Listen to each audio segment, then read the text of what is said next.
বিসমিল্লাহ।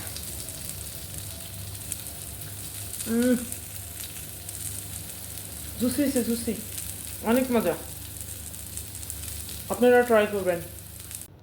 বিসমিল্লাহির রহমানির রহিম। আসসালামু আলাইকুম। আজকে আমি চিকেন শিক কাবাব বানাবো। তো এখানে আমি দিয়ে দিচ্ছি রসুন। 1 কেজি মাংসের আমি চিকেন শিক কাবাব বানাবো। দিয়ে দিচ্ছি ক্যাপসিকাম। এখানে আমি দিয়ে দিচ্ছি কাঁচামরিচ। এখন দিয়ে দিচ্ছি একটু আদা। এবার আমি সব কিছু একটু ব্লেন্ড করে নেব। খুব বেশি মিহি করবো না।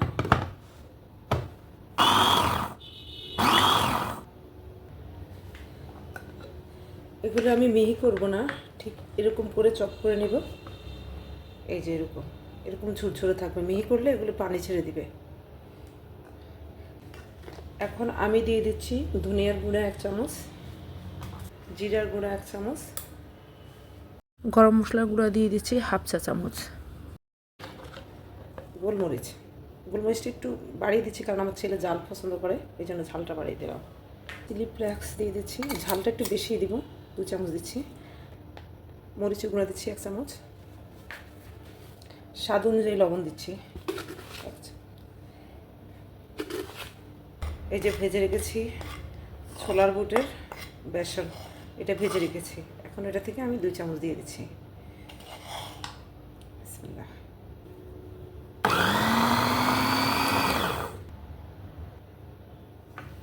এই যে এরকম হবে, এরকম ঝুরঝুরে হবে। সব কিছু আমি মিশিয়ে নিচ্ছি। এই যে এইভাবে থাকবে এটা। এখন আমি চিকেন কিমাগুলো দিয়ে দিচ্ছি। এটাকেও খুব বেশি মিহি করবো না।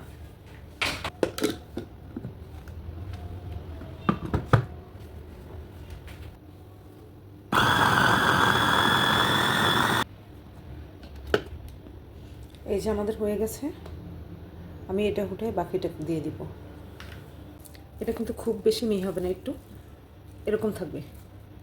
এই যে দেখুন সবটা মিহি হয়নি, দেখছেন? এরকম থাকবে। ঘি দিতে ভুলে গেছি, কারণ ঘি অথবা বাটার দিতে হবে, কারণ চিকেনে এত চর্বি নেই, সেজন্য আমি ঘি দিয়ে দিচ্ছি। 2 চামচ ঘি দিব। দিয়ে দিচ্ছি সামান্য পরিমাণে বেকিং সোডা।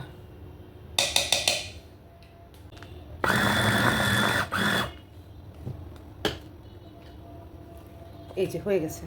এখন আমি এই যে চিপে রাখা পেঁয়াজগুলো দিয়ে দিচ্ছি। পানি থাকলে বাইন্ডিংটা ভালো হবে না। এইভাবে চপ করে নিয়েছি। তো আমি সবগুলি এখন মাখিয়ে নিচ্ছি। আমি এখানে আরেকটু বেসন দিয়েছি, কারণ আমার মনে হয়েছে যে আরেকটু লাগবে, এই জন্য আরেকটু বেসন দিয়ে দিচ্ছি। সবগুলি একসাথে মেখে নিচ্ছি। এগুলিকে এভাবে 1 ঘন্টার জন্য রেখে দিব। পুরো ঘিটাকে ব্রাশ করে দিচ্ছি।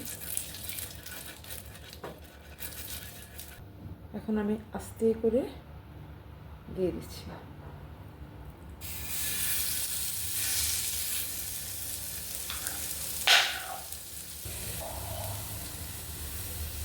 কেউ যদি এরকম, আমার ইয়েটা একটু ডালের ইয়েটা একটু মোটা হয়ে গেছে, এখন আমি কলম দিয়ে করছি, দেখেন।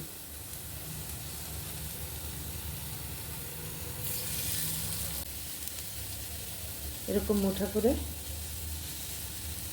এই কলম, একদম ইজি প্রসেস।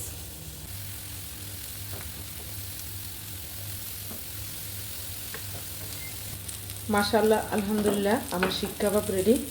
তা আমি আপনাদেরকে দেখিয়ে দিচ্ছি কেমন হলো।